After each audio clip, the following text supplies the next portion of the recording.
الله وخير الهدي هدي محمد صلى الله عليه وسلم وشر الأمور محدثاتها وكل محدثة بدعة وكل بدعة ضلالة وكل ضلالة في النار أما بعد إخوة الإيمان وأخوة في الدين حفظني الله وإياكم.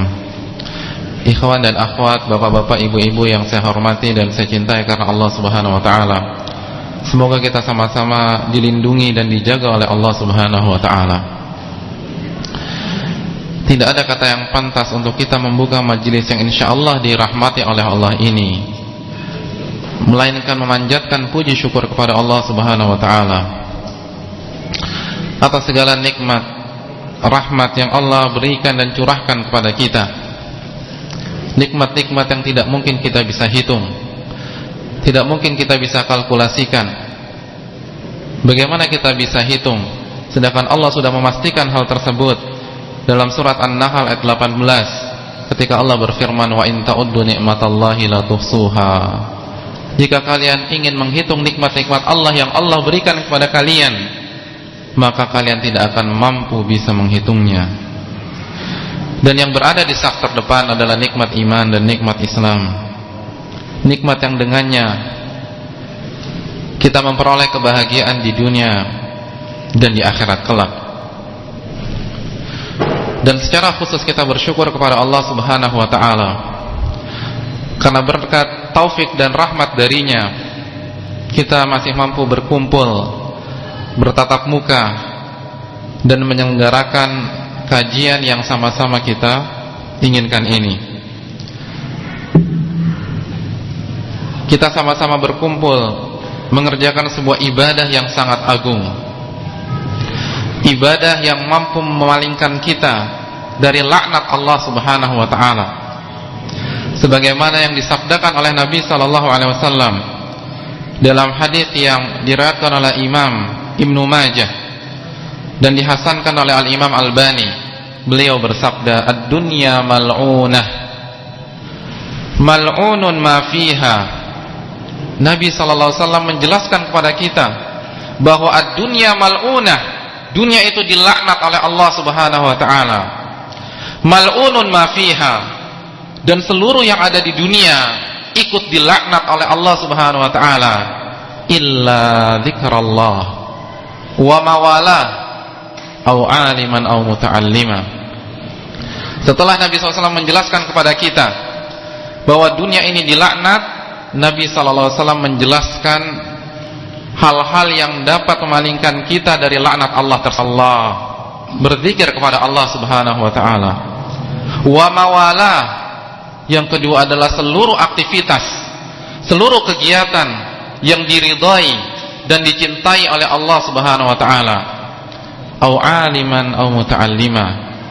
Yang berikutnya orang alim, ulama, orang yang memahami ilmu agama, memahami Al-Quran dan Sunnah Nabi SAW sebagaimana yang dipahami oleh Rasulullah SAW dan para sahabatnya radhiyallahu ta'ala anhum. Lalu bagaimana dengan kita yang tidak termasuk dalam kategori ulama Islam? Kita tidak perlu berkecil hati, karena Nabi SAW menyebutkan golongan yang terakhir, au muta'allima, atau orang-orang yang mempelajari agama Allah, orang-orang yang mempelajari dan mengkaji tafsir dari firman-firman Allah Subhanahu wa taala dan maksud dari hadis-hadis Nabi sallallahu alaihi wasallam, orang-orang yang mempelajari Al-Qur'an dan Sunnah sebagaimana yang dipahami oleh Rasulullah sallallahu alaihi wasallam dan para sahabatnya. Itu juga yang terhindar dari laknat Allah.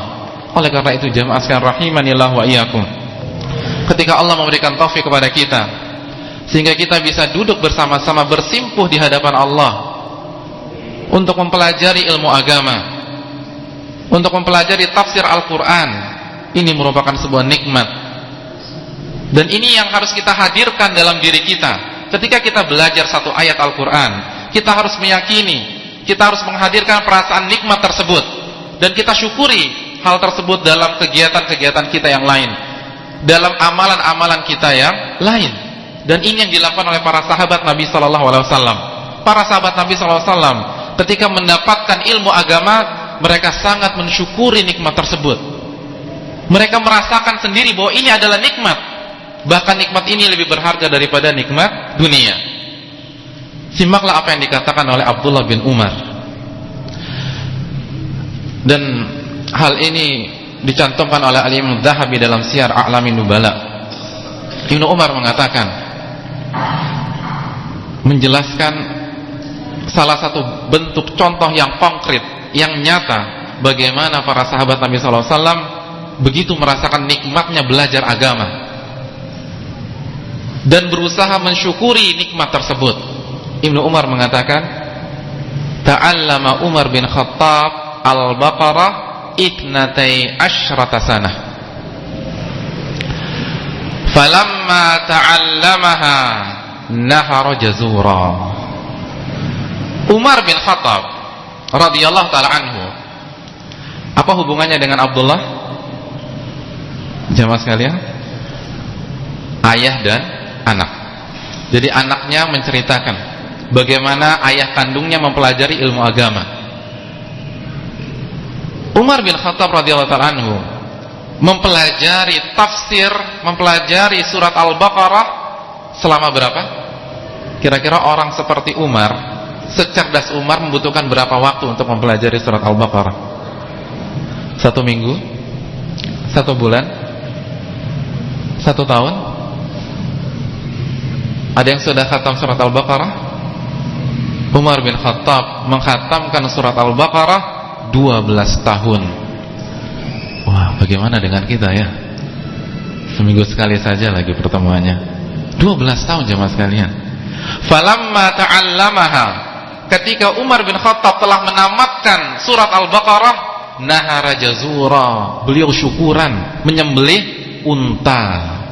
Subhanallah, meluapkan kegembiraan karena ini adalah sebuah nikmat dari Allah Subhanahu wa taala, bukan ritual khusus, namun secara mutlak meluapkan kegembiraan beliau bagaimana beliau merasakan nikmat yang begitu besar, memahami surat Al-Baqarah dari alif lam mim sampai selesai. Dan salah satunya adalah ditunjukkan dengan menyembelih unta. Unta itu berapa juta jemaah sekalian? Puluhan juta. Bahkan yang paling bagus itu sampai ratusan juta, sampai 300 juta rupiah. Umar bin Khattab radhiyallahu taala anhu. Subhanallah ya. Kira-kira kita bisa praktekkan tidak di kajian ini? Selesai Al-Baqarah, siapa yang mau menyembelih sapi misalnya?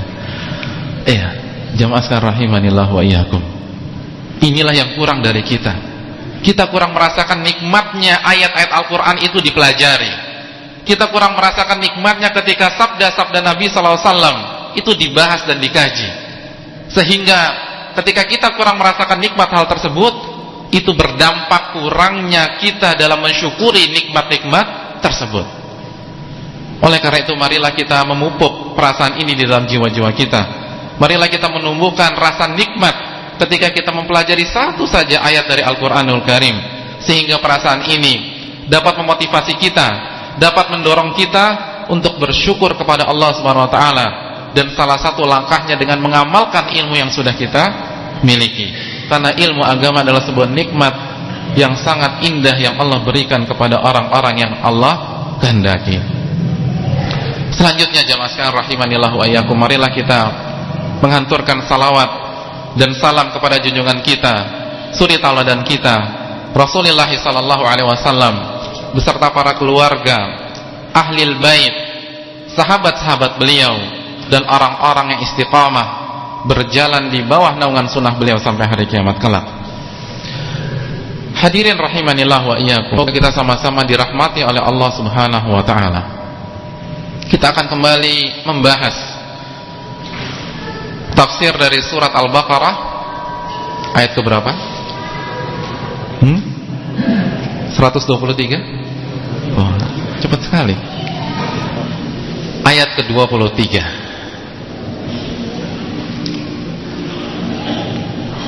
Diharapkan yang membawa atau memiliki mushaf atau bisa meminjam mushaf dari masjid ini dibuka mushafnya. Allah berfirman, wa in kuntum fi raibin mimma nazzalna ala abdina fa'tu bi suratin min mithlihi wad'u syuhada'akum min dunillahi in kuntum shadiqin. Dan apabila kalian meragukan apa-apa yang kami turunkan kepada hamba kami, fa'tu bi suratin min mithli, maka datangkanlah, hadirkanlah satu surat saja yang serupa, yang seperti dan selevel Al-Qur'anul Karim. Wad'u syuhada'akum min dunillahi in kuntum shadiqin. Dan mintalah pertolongan kepada penolong-penolong kalian, kepada setiap orang yang mau membantu kalian untuk membuat satu surat itu jika kalian memang orang-orang yang benar. Jamaah sekalian rahimanillah wa iyyakum. Pada pertemuan yang telah lalu kita sudah menjelaskan beberapa faedah dari tafsir ayat tersebut. Yang pertama kita menjelaskan bahwa ayat ini Allah Subhanahu wa taala, atau dalam ayat ini Allah Subhanahu wa taala menetapkan nubuwah Nabi sallallahu alaihi wasallam, kenabian, kerasulan Nabi sallallahu alaihi wasallam. Setelah Allah Subhanahu wa taala dalam dua ayat sebelumnya menetapkan tauhid uluhiyah dengan argumentasi tauhid rububiyah. Dua ayat yang sebelumnya Allah Subhanahu wa taala menjelaskan bahwa hanya Allah lah zat yang berhak diibadahi dan disembah. Kita harus mengesahkan Allah dalam semua ibadah-ibadah yang kita lakukan, tauhid uluhiyah. Dan Allah menyebutkan alasannya karena Allah telah menciptakan kita dan orang-orang sebelum kita, dan Allah lah yang menciptakan langit dan bumi dan seluruh isinya. Allah menurunkan air dari langit, lalu Allah menumbuhkan tanaman-tanaman sebagai rizki bagi kita. Tauhid rububiyah. Oleh karena itu saya ingatkan sekali lagi, ulama mengatakan tauhid rububiyah yastalzimu tauhid uluhiyah.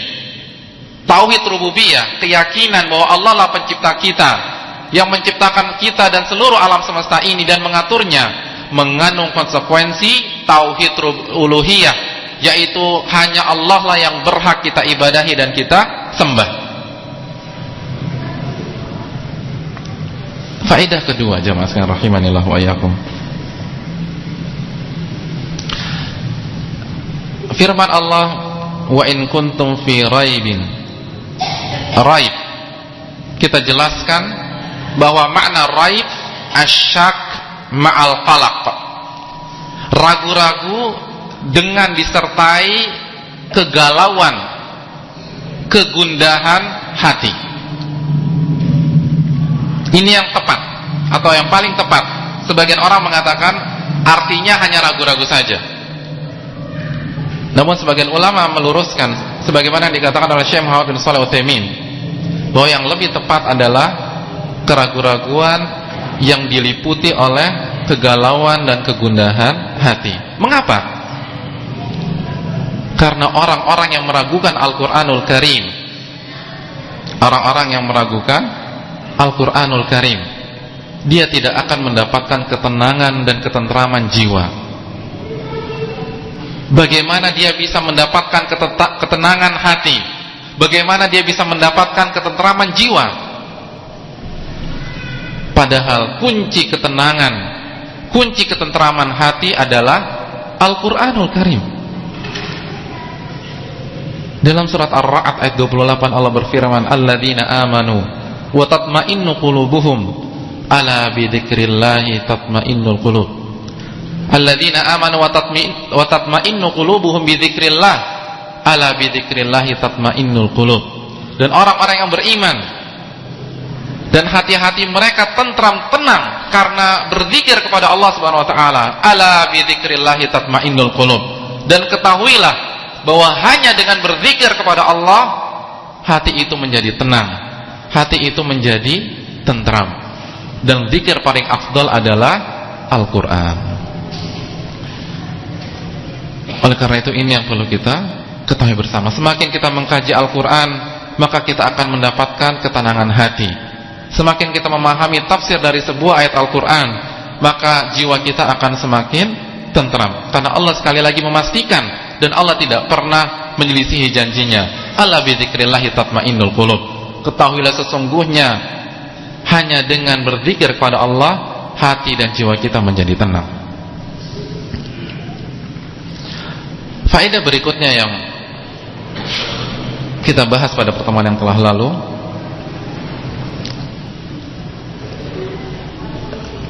sebuah kata dalam ayat ini, nazzalna wa in kuntum fi raibim mimma nazzalna. Kita menjelaskan arti nazzalna adalah menurunkan dengan bertahap, berkala. Jadi menurunkan dengan bertahap dan berkala, tidak diturunkan secara satu waktu, secara komplit dalam satu waktu.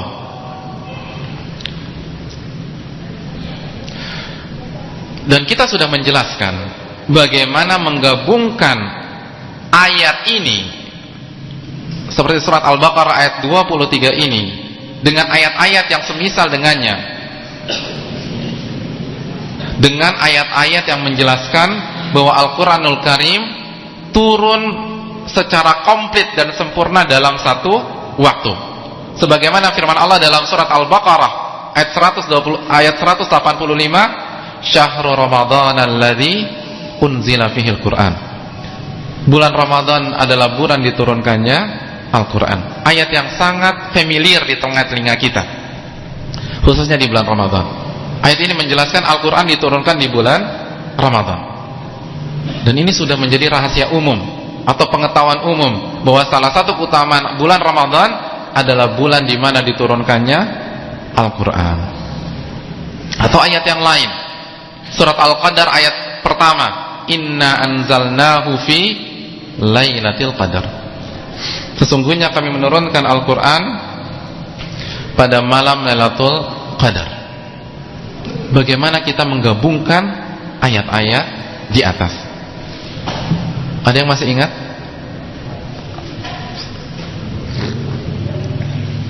Hah? Kok tidak ada yang menjawab? Pada tawadhu semua ya? Bagaimana jawabannya? Yang satu mengatakan berangsur-angsur, ayat-ayat yang lain mengatakan secara komplit dalam satu waktu di bulan Ramadan, tepatnya di malam Lailatul Qadar. Jemaah sekalian, bagaimana nih? Ini baru murojaah, baru pengulangan sejenak apa yang kita bahas pada pertemuan yang lalu. Bagaimana jawabannya? Ya? Ya? Ya, saya saja yang jawab ya, karena waktu kita cuma sampai Isya. Kecuali kalau sampai subuh ya, mungkin saya akan sabar menunggu antum memberikan jawaban. Jawabannya adalah dalam sebuah athar atau hadis mauquf, atau dalam bahasa yang lebih sederhananya perkataan Abdullah bin Abbas ketika beliau mengatakan, anzalallahu al-Qur'ana jumlatan wahidah minal lawhil mahfuz ila baitil izzah minas sama'id dunya thumma nazala mufassalan bihasabil waqa'i' fi 23 sanah ala Rasulillahi sallallahu alaihi wasallam. Abdullah bin Abbas mengatakan,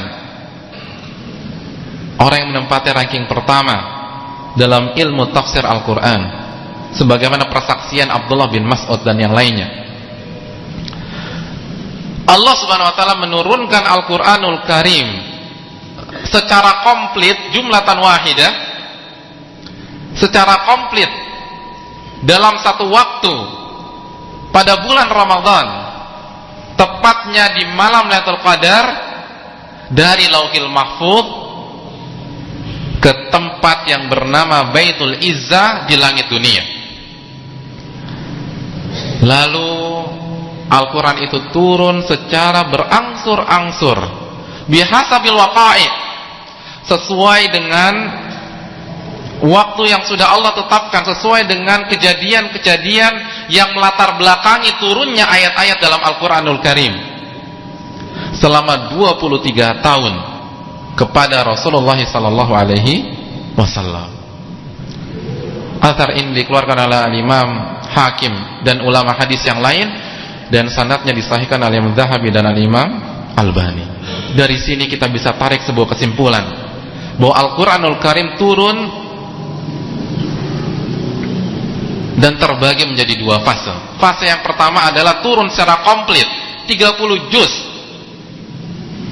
dalam satu waktu, yaitu bulan Ramadan, tepatnya malam Lailatul Qadar.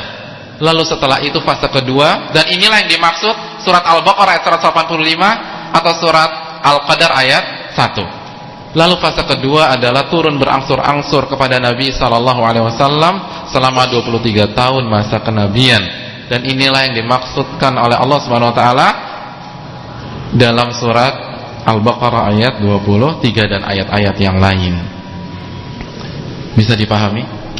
Dan inilah salah satu contoh nyata bagaimana kita sangat membutuhkan metode dan pemahaman sahabat Nabi Sallallahu Alaihi Wasallam dalam memahami Al-Quranul Karim.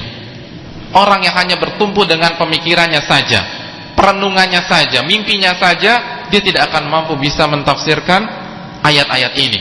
Bahkan dia bisa mendapatkan sebuah kesimpulan yang cukup fatal bahwa ayat ini bertentangan dengan ayat yang lain. Padahal Ahlussunnah wal Jamaah punya kaidah bahwa ayat Al-Quran tidak mungkin bertentangan satu dengan yang lainnya, karena seluruh ayat adalah firman Allah Subhanahu wa Ta'ala. Jadi sekali lagi, ini salah satu contoh nyata bagaimana kita harus memahami Al-Quranul Karim dengan pemahaman atau metode para sahabat Nabi Sallallahu Alaihi Wasallam. Bisa dipahami? Ya.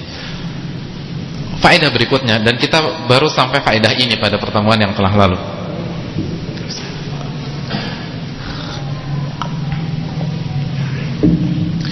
Bahwa masih dalam kata nazzalna, ulama Ahlussunnah wal Jamaah menjelaskan bahwa kata nazzalna dan kata-kata yang serupa dengan ini menurunkan, ini adalah salah satu dalil dari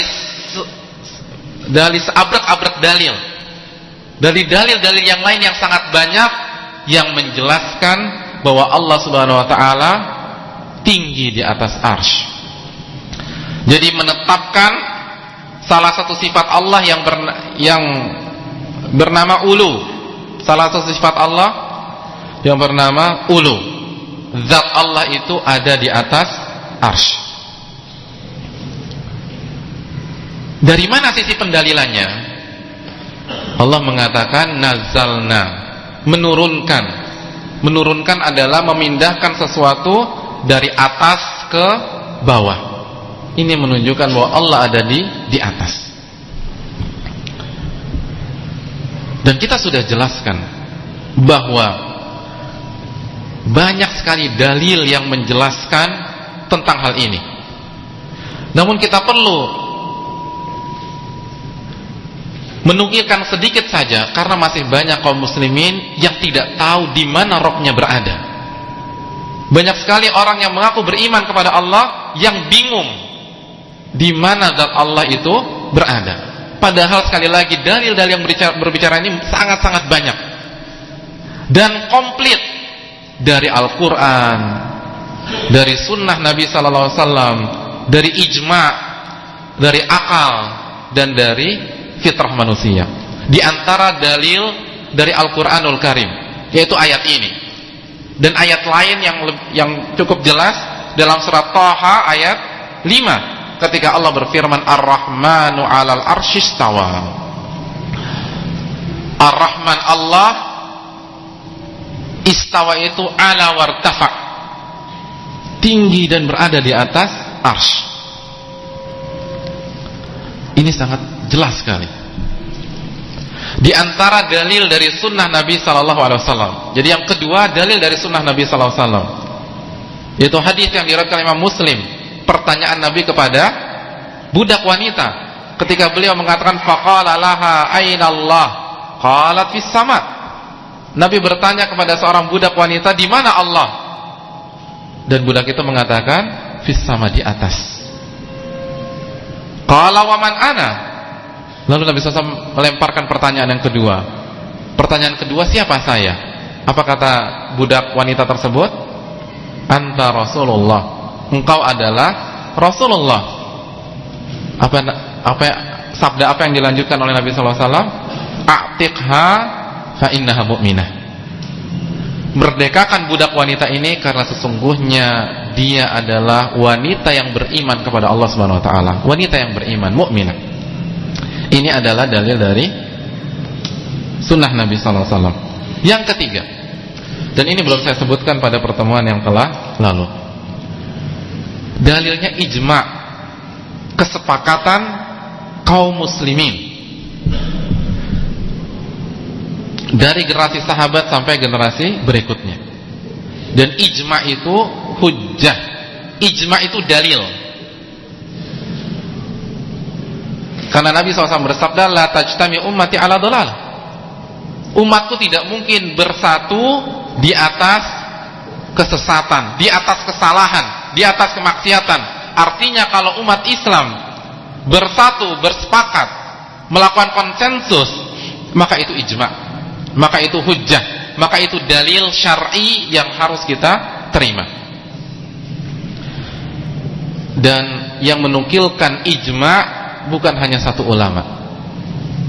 Dan yang menariknya pada para hadirin sekalian rahimanillah wa yakum, salah satu ulama yang menukilkan ijma' bahwa Allah memiliki sifat ulu atau tinggi di atas arsy adalah imam kebanggaan kaum muslimin, khususnya masyarakat Indonesia, yaitu Imam Muhammad bin Idris atau yang biasa kita kenal dengan Al-Imam Asy-Syafi'i. Beliau menukilkan ijma', seluruh ulama sepakat bahwa Allah tinggi di atas arsy.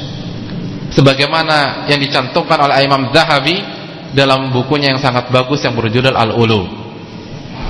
Dan Imam Zahabi termasuk ulama Ahlussunnah wal Jamaah yang bermadhab Syafi'i dalam ilmu fikih. Jadi ini adalah keyakinan lintas madhab fikih, seluruh madhab fikih. Ahlussunnah wal Jamaah meyakini bahwa Allah Subhanahu wa taala tinggi di atas arsy. Jadi salah seorang ulama yang menukilkan ada ijma', siapa jamaah sekalian? Sudah lupa lagi? Al-Imam Asy-Syafi'i. Yang kedua, saya cukupkan menyebutkan dua ulama saja. Salah seorang ulama yang menjelaskan ada ijma', kesepakatan para ulama bahwa Allah berada di atas arsy, Allah memiliki sifat ulu, adalah Al-Imam, kebanggaan kaum muslimin, ulama yang sangat kita cintai, Al-Imam Abul Hasan Al-Asy'ari. Jadi Abul Hasan Al-Asy'ari ini meyakini dan menukilkan ijma' dalam kitabnya Risalah ila Ahli Tagr. Beliau punya buku yang berjudul Risalah ila Tagr, dan dalam buku itu beliau mengatakan ijma' para ulama bahwa Allah berada di atas arsy. Jadi ini bukan akidah kelompok tertentu atau akidah majelis taklim tertentu, namun ini adalah akidah kaum muslimin dan akidah para ulama-ulama Islam yang kita akui bersama kualitas keilmuan mereka.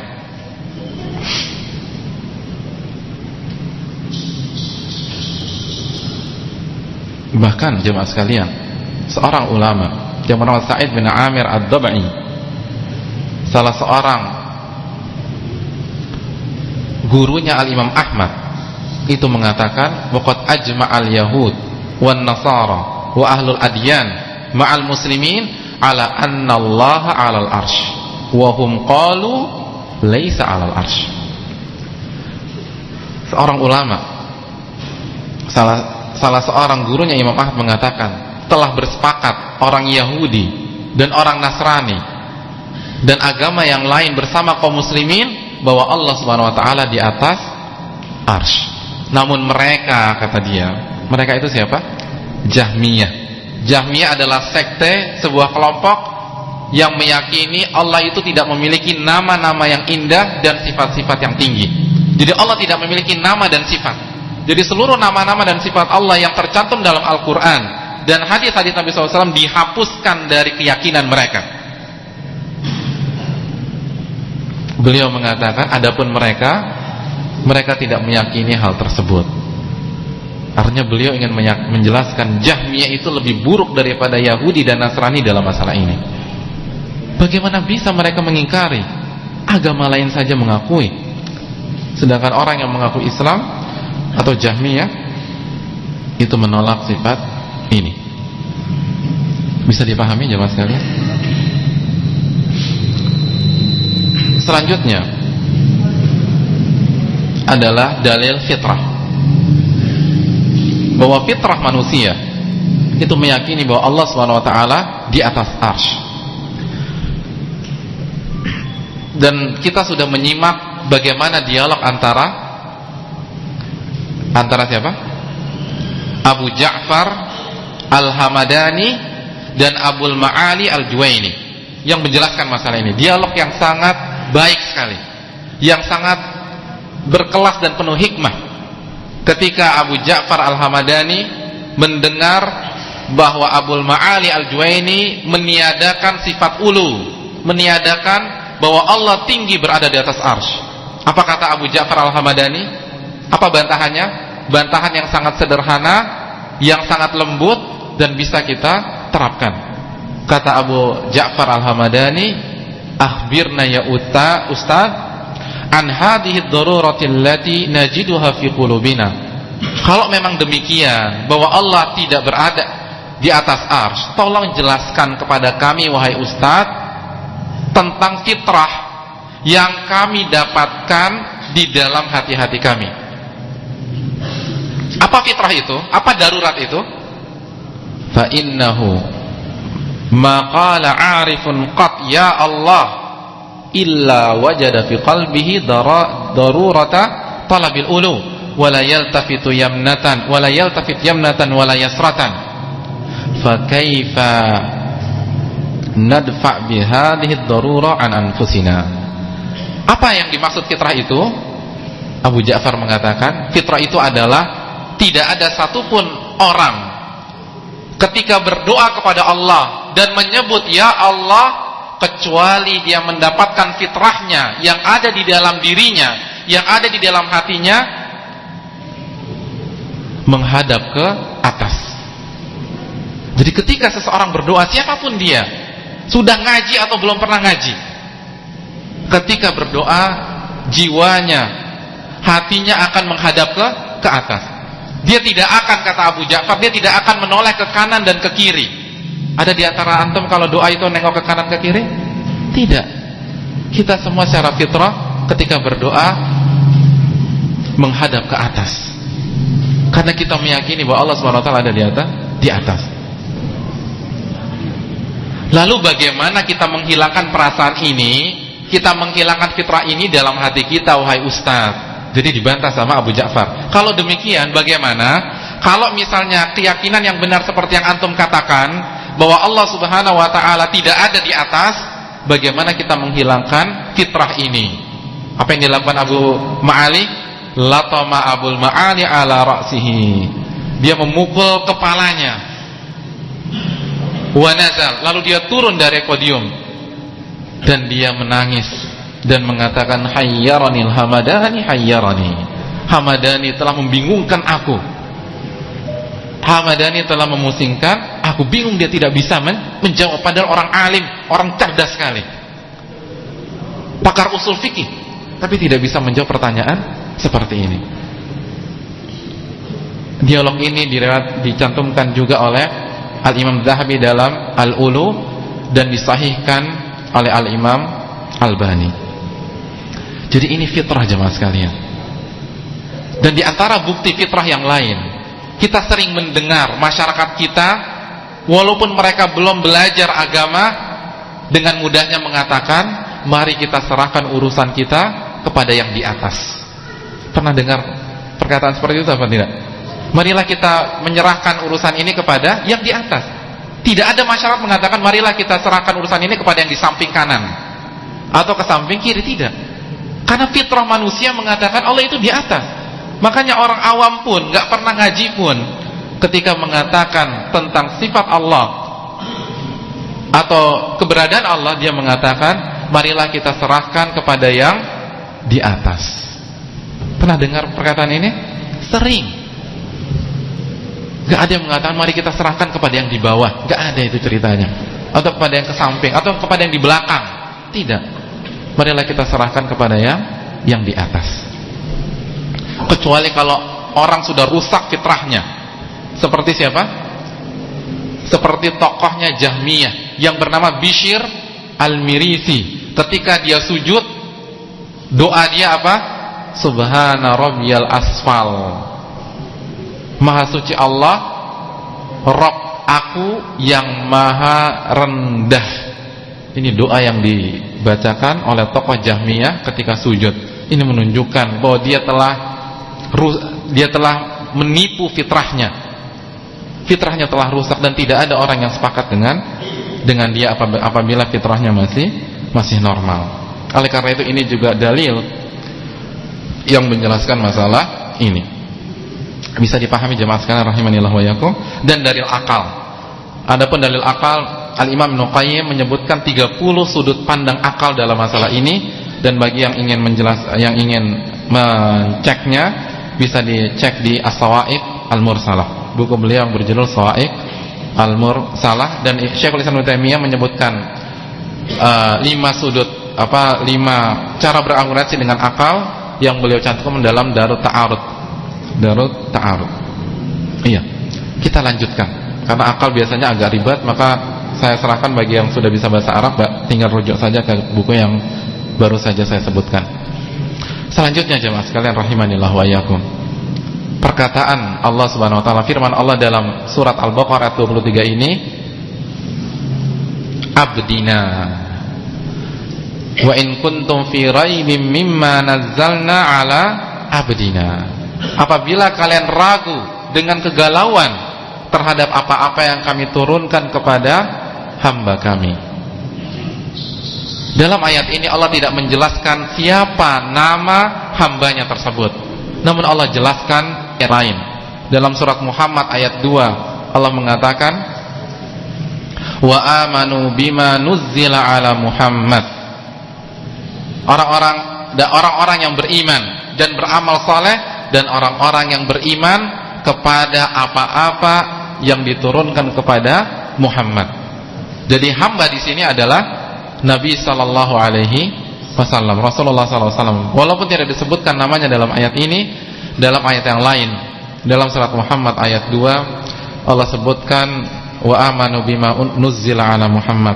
Dan orang yang beriman adalah orang yang beriman kepada apa yang diturunkan Allah Subhanahu wa taala kepada Muhammad. Sebagaimana dijelaskan oleh Imam Shinqiti dalam tafsirnya Adwaul Bayan. Iya. Dan jemaah sekalian rahimanillah wa iyyakum, dari sini juga ulama menjelaskan sebagaimana yang dikatakan oleh Imam Ibnul Qayyim, sebagaimana yang tercantum dalam Tafsirul Qayyim atau Fawaidul Fawaid, dan juga dijelaskan oleh Syekh Muhammad bin Shalih Al-Utsaimin bahwa hamba Allah bagi Nabi SAW adalah gelar terbaik yang dimiliki oleh Rasulullah SAW. Jadi Abdullah atau Abdullah adalah salah satu panggilan terbaik yang dimiliki oleh Nabi SAW. Oleh karena itu Allah Subhanahu wa taala ketika menyebutkan Abdullah atau menyebutkan Nabi sallallahu alaihi wasallam dengan panggilan Abduh, hambanya, Allah sebutkan dalam hal-hal yang mulia. Di antaranya seperti ayat ini, Allah Subhanahu wa taala sebutkan ketika Allah membela Rasulullah sallallahu alaihi wasallam dengan menantang seluruh makhluk yang ada di muka bumi ini untuk membuat satu surat saja yang serupa dan semisal dengan Al-Quran. Dan ini adalah sebuah perkara atau sebuah hal yang luar biasa. Allah sendiri yang membela Nabi dan menantang mereka semua. Kalau kalian benar, hadirkan kepada kami satu surat saja yang serupa dengan Al-Quran. Di ayat yang lain Allah Subhanahu wa taala memanggil Nabi, menyebut Nabi dengan sebutan hambanya, ketika Allah Subhanahu wa taala memuliakan Nabi sallallahu alaihi wasallam dengan mengisrakan beliau, dengan memperjalankan beliau dari Masjidil Haram ke Masjidil Aqsa pada malam hari. Dalam sebuah surat atau ayat yang kita sering dengar, surat Al-Isra ayat pertama, subhanalladzi asra bi abdina lailan ilal masjidil haram minal masjidil haram ilal masjidil aqsa. Subhanalladzi, maha suci zat Allah Subhanahu wa taala yang memperjalankan hambanya.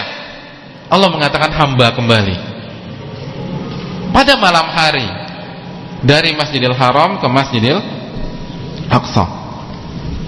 Dalam ayat yang lain jemaah sekalian, Allah Subhanahu wa taala menyebutkan Nabi sallallahu alaihi wasallam dengan panggilan hambanya ketika menjelaskan bagaimana ibadah Nabi sallallahu alaihi wasallam.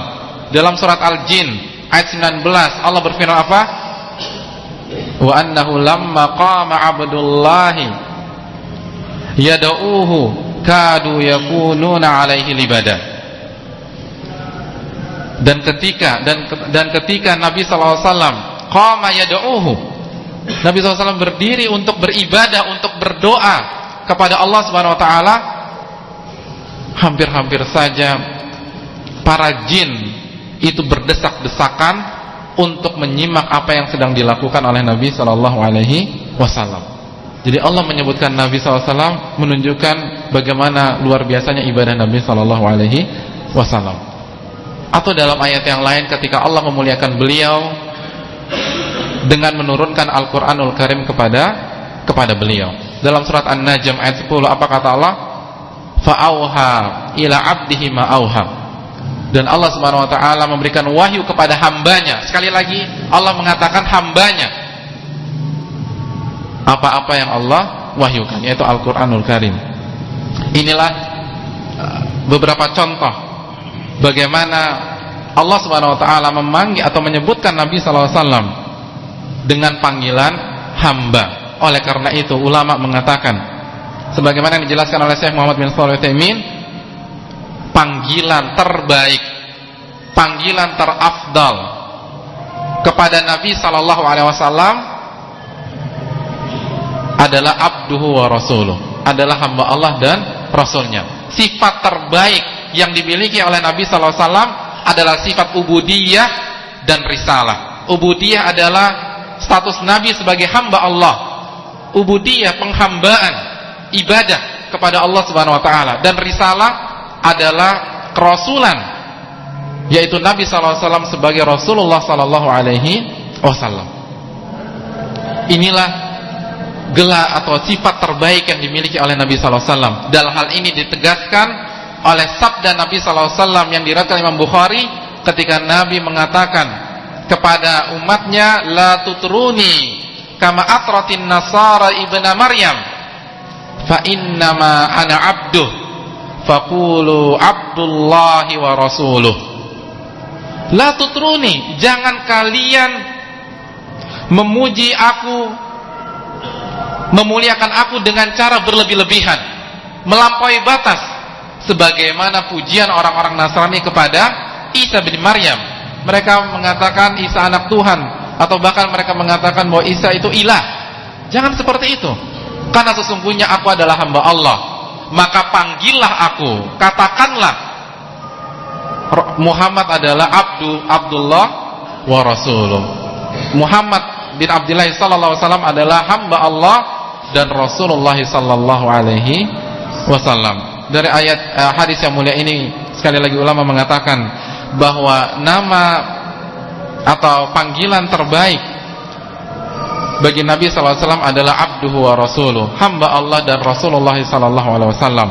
Dan sifat terbaik yang dimiliki oleh Nabi sallallahu alaihi wasallam adalah sifat ubudiyah, yaitu penghambaan, ibadah, bahwa Nabi adalah orang yang menghamba dan beribadah kepada Allah Subhanahu wa taala. Dan sifat risalah, yaitu kerasulan, bahwa Nabi sallallahu alaihi wasallam adalah Rasulullah sallallahu alaihi wasallam. Mungkin ini saja bisa saya sampaikan, dan kita akan melanjutkan kembali insyaallah taala pada pekan berikutnya. Jadi pembahasan ini belum selesai dan kita akan melanjutkan kembali pada pekan berikutnya karena sudah masuk waktu Isya. Aqulu qouli hadza wa astaghfirullah wa lakum. Demikian saudaraku seiman, siaran langsung dari Masjid Al-Barkah, pembahasan kitab Misbahul Munir fi Tahdzibi Tafsir Ibnu Katsir yang disampaikan oleh Ustaz Muhammad Nuzul Hafirullah Ta'ala. Semoga bermanfaat, dan untuk selanjutnya kami kumandangkan azan untuk salat Isya bagi wilayah Jakarta dan sekitarnya. Selamat menunaikan ibadah salat Isya untuk Anda. Mohon maaf atas segala kekurangan kami. Wassalamualaikum warahmatullahi wabarakatuh. Allahu Akbar, Allahu Akbar, Allahu Akbar, Allahu Akbar. Ashhadu an la ilaha illallah, ashhadu an la ilaha illallah, أشهد أن محمدا رسول الله،